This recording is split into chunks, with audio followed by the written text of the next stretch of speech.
সরকার সবকিছু ছড়িয়ে ফেলছে কিন্তু গুছিয়ে আনতে পারছে না, মন্তব্য সাইফুল হকের। সংবিধান সহ মৌলিক কাঠামোগত পরিবর্তন করতে নির্বাচন লাগবে, বললেন জোনায়েদ সাকি। শহীদ মিনারের সমাবেশে গণ অধিকার পরিষদের মুখপাত্রকে মারধর। হাসিনাকে আশ্রয় দিয়ে বাংলাদেশের মানুষের আবেগের বিরুদ্ধে গেছে ভারত, মন্তব্য সার্জিসের। দেশব্যাপী বিক্ষোভের ডাক জোবায়ের পন্থীদের। অভয়নগরে অজ্ঞাত কিশোরের মরদেহ উদ্ধার। তামিম বিদায় নিলেও সাকিবকে ফেরানোর চেষ্টা করবে বিসিবি। এশিয়ায় ছড়িয়ে পড়ছে HMPV ভাইরাসের সংক্রমণ। দর্শক, রাতের আয়োজন আপনাদের সাথে আছি আমি স্বপ্না দেবনাথ। শুনছিলেন প্রধান শিরোনাম, এবার বিস্তারিত। তার আগে আপডেট খবর পেতে গ্রামের কাগজের ইউটিউব চ্যানেল সাবস্ক্রাইব এবং ফেসবুক পেজ ফলো করে রাখুন। বিপ্লবী ওয়ার্কার্স পার্টির সাধারণ সম্পাদক সাইফুল হক বলেছেন, সরকার প্রতিদিন এমন বাক্স খুলছে যা আর বন্ধ করতে পারছে না। সরকার সবকিছু ছড়িয়ে ফেলছে কিন্তু গুছিয়ে আনতে পারছে না। সফল হতে চাইলে সরকারকে তার এজেন্ডা কমিয়ে এনে কাজের তালিকা নির্দিষ্ট করা প্রয়োজন। শনিবার সকালে সেগুনবাগিচায় পার্টি অফিসে ঢাকা জেলার শিল্পাঞ্চল কমিটির কাউন্সিল অধিবেশনে তিনি এসব কথা বলেন। সাইফুল হক বলেন, দেশ কেমন চলছে সচিবালয়ের দিকে তাকালেই তা খানিকটা বোঝা যায়। সচিবালয়ে রাষ্ট্রের বিভিন্ন ক্যাডারের মধ্যে যে অস্থিতিশীলতা চলছে তা ভালো লক্ষণ নয়। এভাবে চলতে থাকলে সরকারের স্থিতিশীলতাও ঝুঁকির মধ্যে পড়তে পারে। তিনি বলেন, গণ অভ্যুত্থানের পর রাজনৈতিক দল ও জনগণের নজিরবিহীন সমর্থন থাকা সত্ত্বেও সরকারের উপর মানুষের আস্থা ও ভরসায় চির ধরেছে। মনে হয় সরকার ও রাজনৈতিক দলকে কিছুটা এড়িয়ে চলছে। দেশের গণতান্ত্রিক উত্তরণে রাজনৈতিক দলগুলোর সঙ্গে সরকারের এই দূরত্ব কমিয়ে আনা দরকার। সংবিধান সহ মৌলিক কাঠামোগত পরিবর্তন সম্পূর্ণ ও চূড়ান্ত করতে হলে নির্বাচন লাগবে বলে জানিয়েছেন গণতন্ত্র মঞ্চের নেতা ও গণসংহতি আন্দোলনের প্রধান সমন্বয়কারী জোনায়েদ সাকি।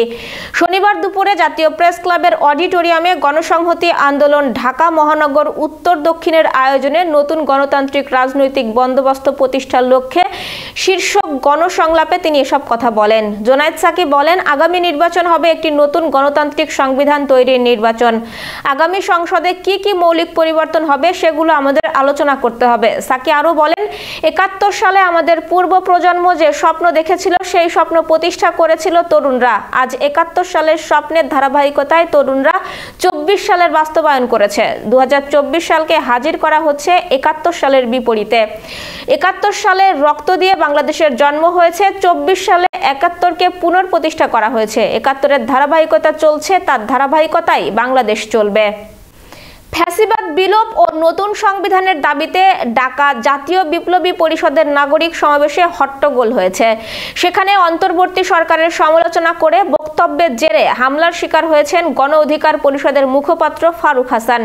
শনিবার বিকেলে শহীদ মিনারে জুলাই অভ্যুত্থানের শহীদ পরিবারের সঙ্গে একাত্মতা পোষণ করতে নাগরিক সমাবেশে আসেন ফারুক হাসান। একে একে শহীদ পরিবারের সদস্যদের বক্তব্যের পর তিনি তার বক্তব্য অন্তর্বর্তী সরকারের কড়া সমালোচনা করে বলেন, এই সরকার কোনোভাবেই মানা যায় না। যে সংবিধানকে ছুঁড়ে ফেলে শেখ হাসিনাকে ক্ষমতাচ্যুত করা হয়েছে সেই সংবিধানকে কোনোভাবেই মানা যায় না। তিনি আরো বলেন, অন্তর্বর্তী সরকার আমরা কখনোই চাইনি, চেয়েছি বিপ্লবী সরকার। কিন্তু ভারতীয় গোয়েন্দা সংস্থা রয়ের হেডকোয়ার্টার বঙ্গভবন থেকে যে অন্তর্বর্তী সরকার এসেছে তা মানেন না বলে জানান তিনি। এরপর তাকে বাধা দেন সেখানে উপস্থিত জনতা। পরে তিনি সমাবেশস্থল ত্যাগ করতে গেলে তার ওপর অতর্কিত হামলা করা হয়। এদিকে সমাবেশের আয়োজক জাতীয় বিপ্লবী পরিষদের সদস্য সচিব হাসান আরিফ দাবি করেছেন, কে বা কারা তার উপর হামলা করেছে তা তাদের জানা নেই। সাবেক প্রধানমন্ত্রী শেখ হাসিনাকে আশ্রয় দিয়ে ভারত পুরো বাংলাদেশের মানুষের আবেগের বিরুদ্ধে অবস্থান নিয়েছে বলে মন্তব্য করেছেন জাতীয় নাগরিক কমিটির মুখ্য সংগঠক ও জুলাই শহীদ স্মৃতি ফাউন্ডেশনের সাধারণ সম্পাদক সার্জিস আলম। শনিবার দুপুরে চট্টগ্রামে ইসলামী আন্দোলন বাংলাদেশ আয়োজিত এক সেমিনারে এই মন্তব্য করেন তিনি। ভারতের রাজনৈতিক ও সাংস্কৃতিক আধিপত্য প্রতিরোধে চট্টগ্রামের আঞ্চলিক সমস্যা ও জাতীয় ঐক্যের প্রয়োজনীয়তা শিরোনামে এই সেমিনারের আয়োজন করে ইসলামী আন্দোলন বাংলাদেশ।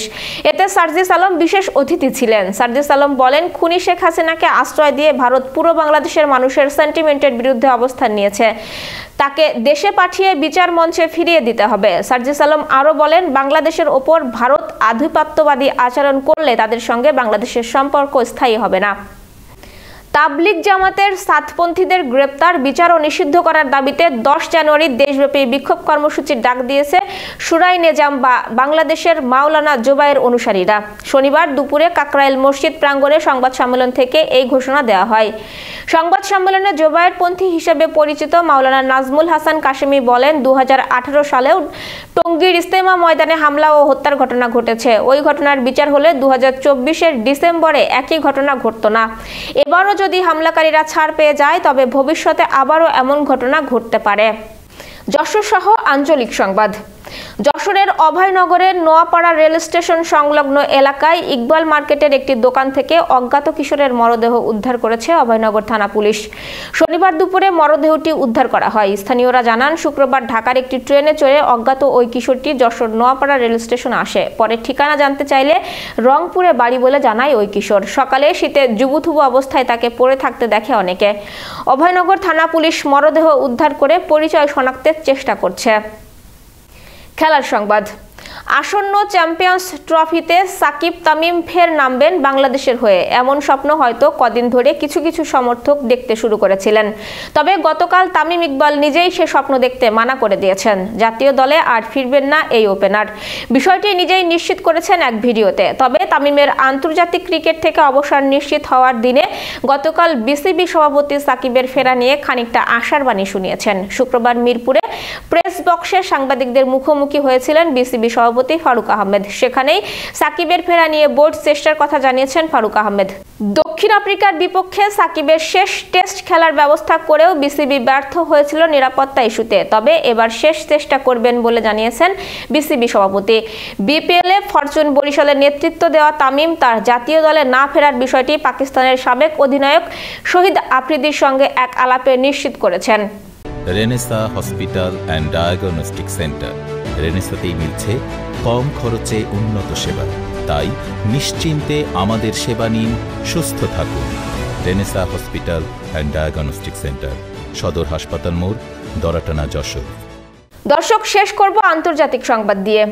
এশিয়ার বিভিন্ন দেশে ছড়িয়ে পড়েছে হিউম্যান মেটানিউমোভাইরাস বা HMPV। বিশেষ করে চীনের উত্তর অঞ্চলে এই ভাইরাসে আক্রান্ত রোগী বেশি শনাক্ত হচ্ছে বলে জানিয়েছে স্থানীয় কর্তৃপক্ষ। স্বাস্থ্য বিশেষজ্ঞরা এশিয়ার কয়েকটি দেশে এই ভাইরাস ছড়িয়ে পড়া নিয়ে উদ্বেগ প্রকাশ করেছেন। এক প্রতিবেদনে এ তথ্য জানিয়েছে ভারতীয় সংবাদ মাধ্যম NDTV। মার্কিন লাং অ্যাসোসিয়েশনের মতে শ্বাসযন্ত্রের তীব্র সংক্রমণকে হিউম্যান মেটাপনিউমিভাইরাস হিসেবে চিহ্নিত করা হয়। 2001 সালে নেদারল্যান্ডসের গবেষকরা এর আবিষ্কার করেছিলেন। HMPV ভাইরাস সব বয়সী মানুষকে আক্রান্ত করার সক্ষমতা রাখলেও শিশুরা সবচেয়ে বেশি শিকারে পরিণত হচ্ছে।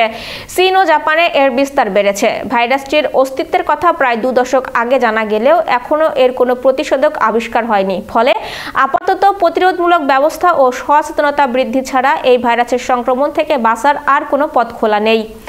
করোনা ভাইরাসের সঙ্গে HMPV ভাইরাসের অনেক ক্ষেত্রে মিল রয়েছে। এটিও হাসি কাশির মাধ্যমে সংক্রমিত ব্যক্তির থেকে অন্যদের মধ্যে ছড়িয়ে পড়ে। রোগীর ব্যবহৃত জিনিসের সংস্পর্শে এলেও এই রোগের সংক্রমণ ঘটতে পারে।